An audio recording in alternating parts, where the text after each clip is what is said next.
This channel does not promote any violent, harmful, or illegal activities. All content provided by this channel is meant for an educational purpose only.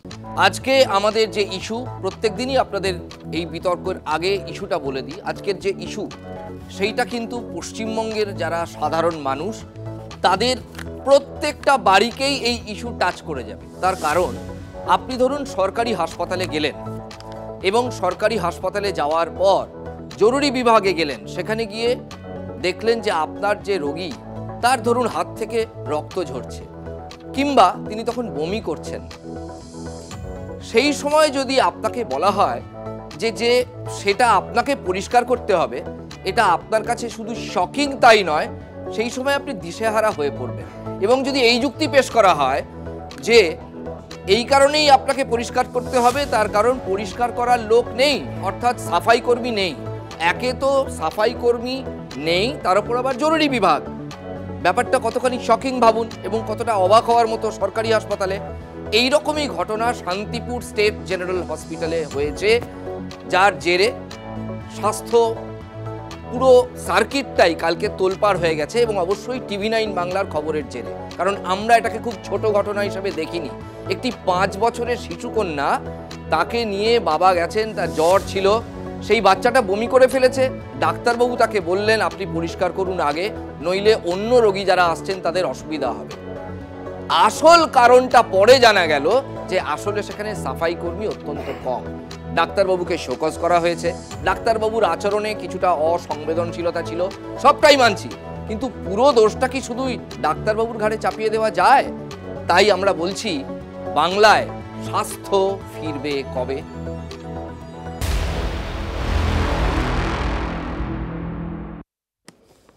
আমাদের সঙ্গে আজকে অতিথিরা রয়েছেন এই বিতর্কে যারা অংশগ্রহণ করবেন। অনির্বাণ বন্দ্যোপাধ্যায়, বাঁ দিক থেকে আলাপ করিয়ে দিই, তিনি শাসক পক্ষের হয়ে বলবেন। অনির্বাণ বন্দ্যোপাধ্যায় আইনজীবী, পেশায় আইনজীবী এবং অবশ্যই রাজনৈতিক বিশ্লেষক। ডক্টর শারদত্ত মুখোপাধ্যায় আমাদের সঙ্গে রয়েছেন, তিনি বিজেপির মুখপাত্র হিসাবে বলবেন এবং একাধারে চিকিৎসক। চন্দন চট্টোপাধ্যায় রয়েছেন বাম মুখপাত্র, CPIM এর নেতা এবং মুখপাত্র। আমরা প্রথমেই সেই ছবিটা আপনাদের একবার দেখাবো, যে ছবিটা আমরা দিনভর কাল দেখিয়েছি এবং যে ছবিটা আমাদের প্রত্যেকের খারাপ লেগেছে, সেই ছবিটা আপনাদের একবার দেখাবো। একই সঙ্গে যে বাবাকে বলা হয়েছিল মেয়ের বমি পরিষ্কার করতে, তার বক্তব্যটা প্রথমে শোনাব।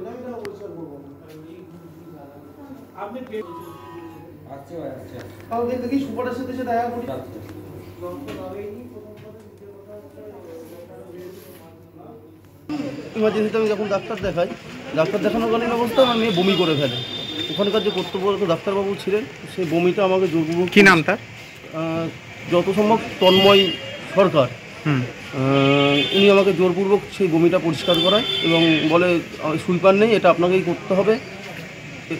আর হচ্ছে তখন আমি বাধ্য হয়ে করি। এটাতে আমি মনে করি যে এটা সরকারি হাসপাতালে রুগীর আত্মীয়কে দিয়ে বমি পরিষ্কার করানোটা খুব লজ্জাজনক এবং আমি মনে করি আমার মান সম্মান হানি হয়েছে। এক্ষেত্রে কি সুপারের কাছে লিখিত করেছেন? আজকে এসছি আমি সুপারের কাছে, কিন্তু সুপার নেই, তার জন্য আমি আমার কমপ্লেন বক্সে জমা করেছি। এবার আপনাদের শোনাবো সুপার সাহেব কি বলছেন। দেখুন, তদন্ত কমিটি গড়া হয়েছে, এর আবার কি তদন্ত কমিটি আমরা তাও বুঝতে পারছি না, তার কারণ ঘটনাটা তো চোখের সামনে ঘটছে।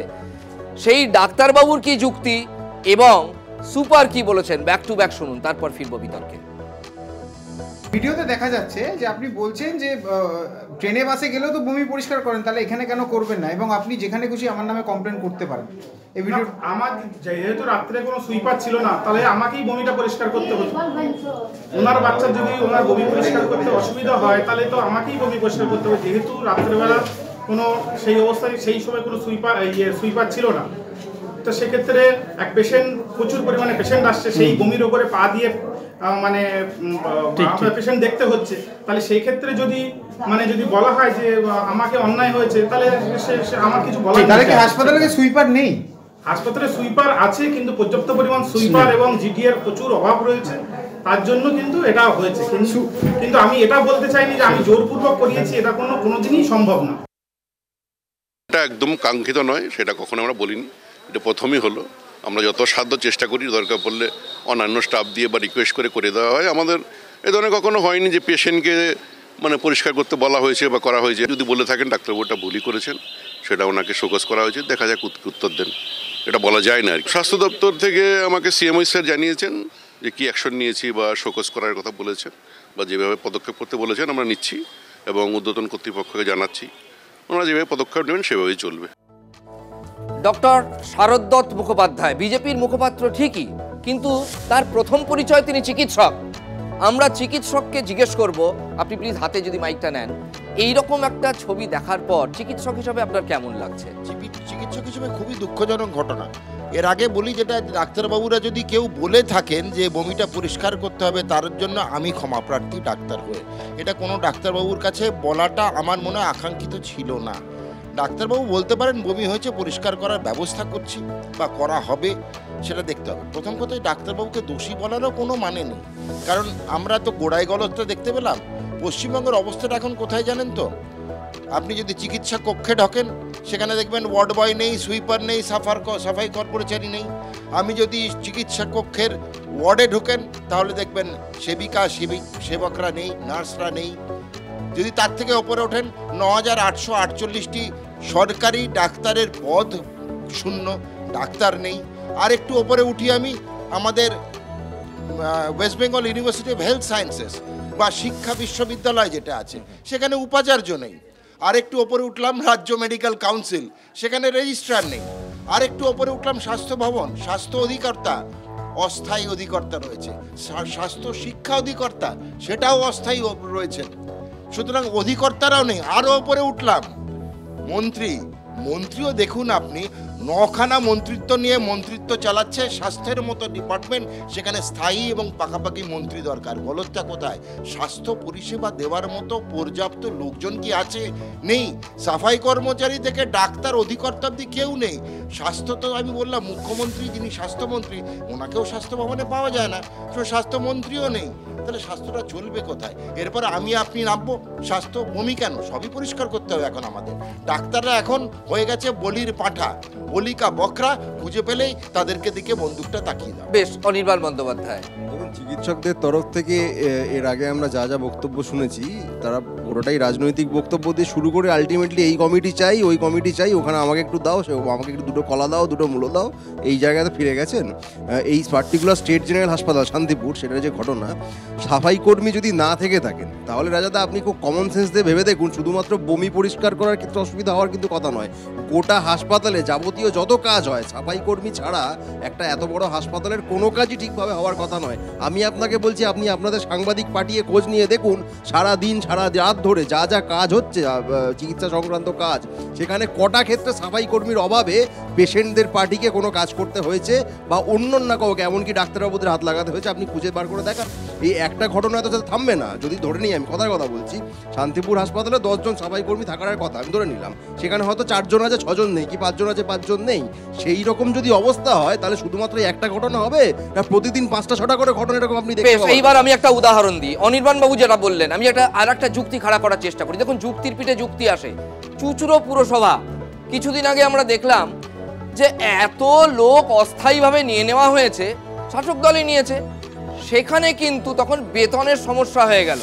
শেষ পর্যন্ত মুখ্যমন্ত্রীকে অনুরোধ করলেন একটা 4 কোটি টাকা না 3 কোটি টাকার স্পেশাল ফান্ড দিয়ে মাসের পর মাস সেই অস্থায়ী কর্মীদের বেতন মেটাতে হলো। তার মানে ইমব্যালেন্স, ভারসাম্যের অভাব।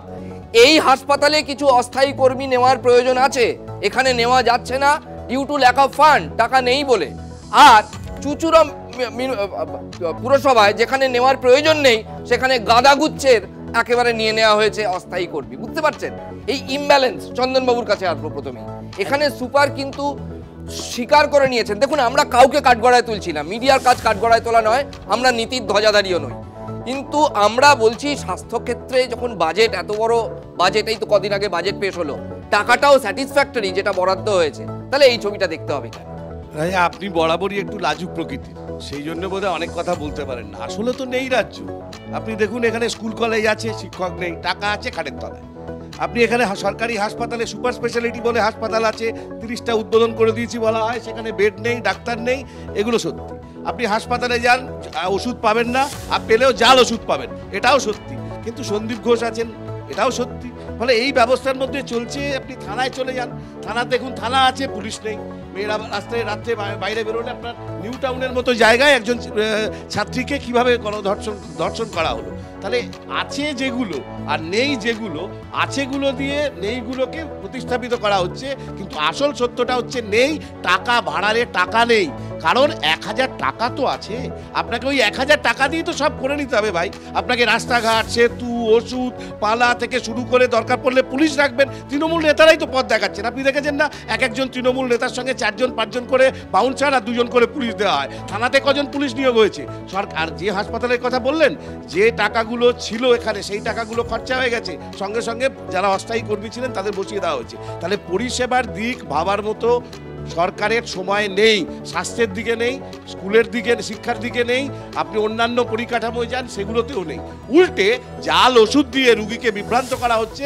আর সমস্ত ব্যাপারটা যেহেতু আরজি করে বিচার নেই, আরজি করা আছে কিন্তু বিচার নেই, সেই জন্য পুরো ব্যাপারটা অনির্বাণবাবুরা ডাক্তারদের দিকে ঘুরিয়ে দিচ্ছেন। ডাক্তারের কাঁধে বন্দুক রেখে সিস্টেমটা ডাক্তারের। বেশ, আমরা একবার দেখিয়ে দিই এই হাসপাতালে পার্টিকুলার। দেখুন, সব দেখাতে গেলে বেলা গড়িয়ে যাবে, তার কোনো মানেও দাঁড়ায় না। আমরা পার্টিকুলারলি অনির্বাণবাবুই বলছিলেন একটু আগে, যিনি শাসক পক্ষের হয়ে বলছেন যে পদের হয়তো এত লোক থাকা দরকার, এত লোক নেই। আমরা স্পেসিফিক তথ্য দিচ্ছি। দেখুন, শান্তিপুর স্টেট জেনারেল হসপিটাল, এখানে স্থায়ী কর্মী নেই। গ্রুপ ডি পদে 30 জনের আসন ফাঁকা, 30 জনের আসন ফাঁকা। হাসপাতালে সুইপারের প্রয়োজন আছে 15 জন, আছেন মাত্র 7, মানে নেই কজন? 8 জন। অভিযোগ যে তাদেরকে বসিয়ে দেওয়া হয়েছে। কেন বসিয়ে দেওয়া হয়েছে? তার কারণ তাদের খরচা চালানোর মতো, মানে বেতন দেওয়ার মতো পরিকাঠামো বা আর্থিক ফান্ড নেই, সেটা সুপার সাহেব বলেছেন। হাসপাতালের সাফাই কর্মী, সাফাই, স্বাস্থ্য বীমা যোজনার টাকা এগুলো মেলেনি। আর একটা ব্যাপার আছে, তিনি বলছেন আউটডোরের যে টিকিট বিক্রি হয় সেই টিকিট দিয়ে আমরা কোনো মতে চালাই।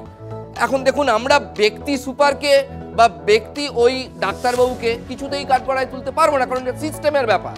আমাদের বিতর্কটাই সিস্টেম নিয়ে। অনির্বাণ, যেটা চন্দনবাবু বলছিলেন, কাঁচা টাকা হাতে না দিয়ে আগে তো এই জায়গাগুলোতে টাকা পুশ করা দরকার। কাঁচা টাকা হাতে দেওয়া, এই জায়গায় টাকা পুশ করা ইত্যাদি এত কিছু চন্দনদা বললেন। নিজেরা 3.5 দশক ছিলেন, এত কিছু যদি করে থাকতেন তাহলে আজকে ওরা না নেই হয়ে যেত। রাজনৈতিক জায়গা থেকে চন্দনদারা নানাবিধ অভিযোগ নিশ্চয়ই করতে পারেন, কিন্তু সরকারি স্বাস্থ্য ব্যবস্থার প্রসঙ্গে বিগত জমানার, যেহেতু প্রতিনিধি সিপিএম এর প্রতিনিধি, বিগত জমানায় কি ছিল আর আজ কি হইয়াছে, চন্দনদা যেখানে থাকেন কাছাকাছি আমিও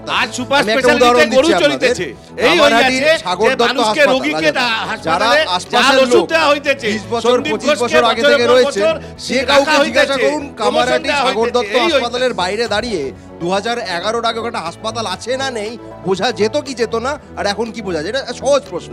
আমি একবারও অস্বীকার করবো না যে গোটা স্বাস্থ্য ব্যবস্থা জুড়ে সবকিছু 100% নিখুঁত হয়ে গেছে, আমি একবারও বলবো না। There is much scope for improvement, সেটা নেই, কোনো সন্দেহ নেই। কিন্তু চন্দনদারা যদি আজকে দাঁড়িয়ে নেই নেই নেই নেই করে যান, তাহলে এই তুলনা আসবেই যে ওনারা 3.5 দশক সর্বহারা শাসনকালে যা অবস্থা করে রেখেছিলেন, আসলে ওটাই ছিল নেই, যার অভিজ্ঞতা আজকে তারা রাজনৈতিকভাবে নেই। একদম। তাহলে 7 লক্ষ কোটি টাকা দেনা করেছো কেন অনির্বাণ এই সরকার?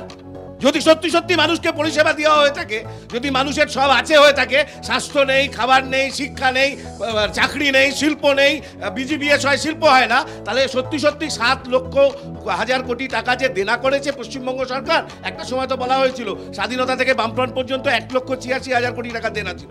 তাহলে এই মাত্র 14 বছরের মধ্যে কি করে 7 লক্ষ কোটি টাকা দেনা হলো? সেই টাকাগুলো গেল কোথায়? সবার খাটের তলায়। প্রত্যেকটার বাজেটের হিসাব দেওয়া হয়। আপনাদের বিধায়ক সংখ্যা এই মুহূর্তে এত বেশি, খেলো কথাবার্তা বলে আপনি নিজেকেই শূন্য প্রমাণ করছেন। বিধানসভা হিসাব দেওয়া হয়, আপনাদের বিধায়ক থাকলে আপনার হিসাব নিকাশটা দেখতে পেতেন।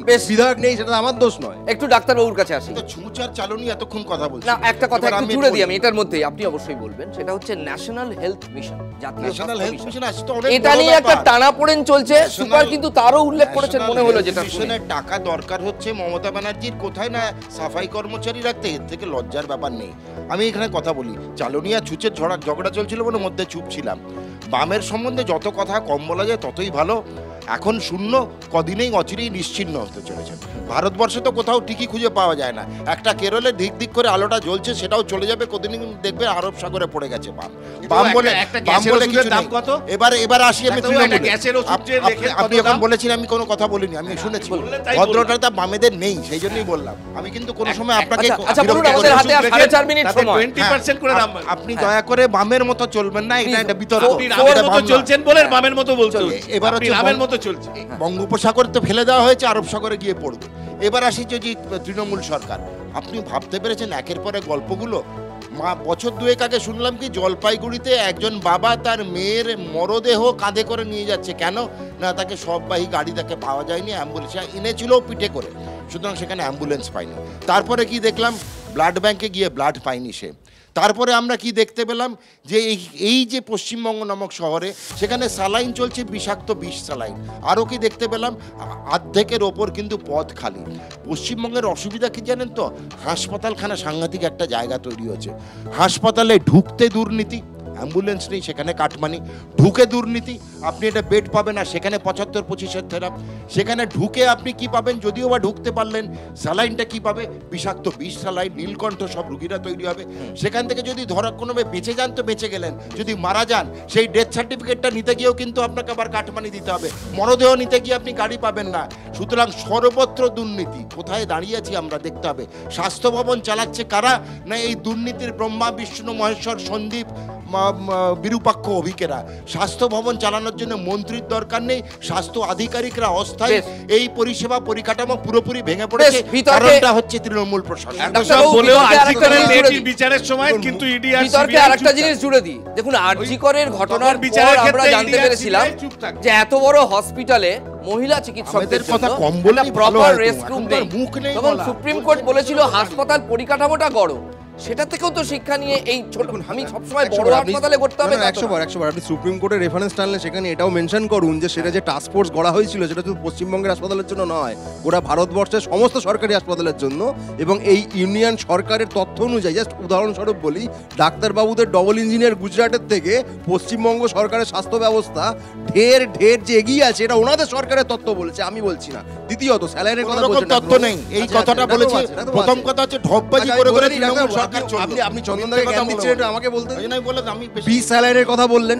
এই তথাকথিত বিষ স্যালাইন ওনাদের যে কেন্দ্রীয় ল্যাবরেটরি, সেইখানে স্যাম্পল ঘুরে এসে ওনারাই বলছেন যে না এখানে কোনো বিষ স্যালাইন ধরেছে, এটা না সার্টিফিকেট দিয়েছেন। হাইকোর্টে মামলা হয়েছে, সেইখানে সেন্ট্রাল ল্যাবরেটরি তারা সার্টিফিকেট দিচ্ছে যে কোম্পানি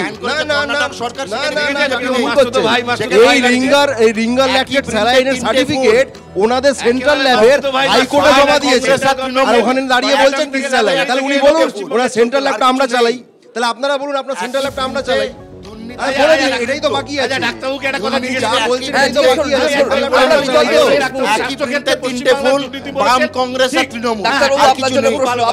ডাক্তারবাবু আপনি তো প্যান 40 লেখেন, আপনি তো প্যান 40 লেখেন গ্যাসের জন্য। আচ্ছা একটা পাতার দাম কত হয়েছে? আমাদের কোনো ব্রাঞ্চ নাই। আপনি পশ্চিমবঙ্গের কংগ্রেস, আমি ছেড়ে দিন আপনার কথা শুনুন, পশ্চিমবঙ্গ ছেড়ে দিন। আপনি গোটা ভারতবর্ষে ওষুধের, আপনি তো ডাক্তারবাবু, আপনি তো সিপিএম ভুলে যান না, আপনি তো ডাক্তারবাবু। এক পাতা ওষুধের দাম, এক পাতা গ্যাসের ওষুধের দাম 2% বেড়েছে কেন? আপনি 18% জিএসটি নেবেন, ইন্স্যুরেন্সে কেন? আমরা ফিরে আসি মূল ইস্যুতে, হাতে সময় কম, আমরা ফিরে আসি মূল ইস্যুতে।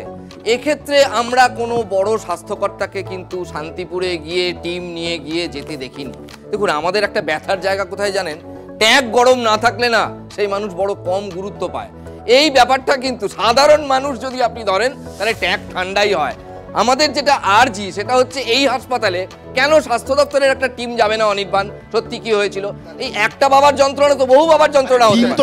আপনি স্বাস্থ্য দপ্তরের টিমের কথা বলছেন, এখানে সেখানকার সুপার তারা কমিটি গড়েছেন, যদি মনে করেন স্বাস্থ্য দপ্তরের টিম যাবে, এখানে কোনো সেটা তো ভেতরের গলদ না, এটা তো প্রশাসনিক যা ক্রিয়া সেটাই তো হবে, প্রক্রিয়া সেভাবেই তো চলবে। আপনার দাবি অনুযায়ী যদি প্রত্যেকটা হাসপাতালে যেতে হয় তাহলে এটা সব ক্ষেত্রে দাবিটা একই রকম। এইখানেই তো গন্ডগোলটা, এই প্রশাসনিক প্রক্রিয়া, এটা ছোট বড় বিষয়ই নয়।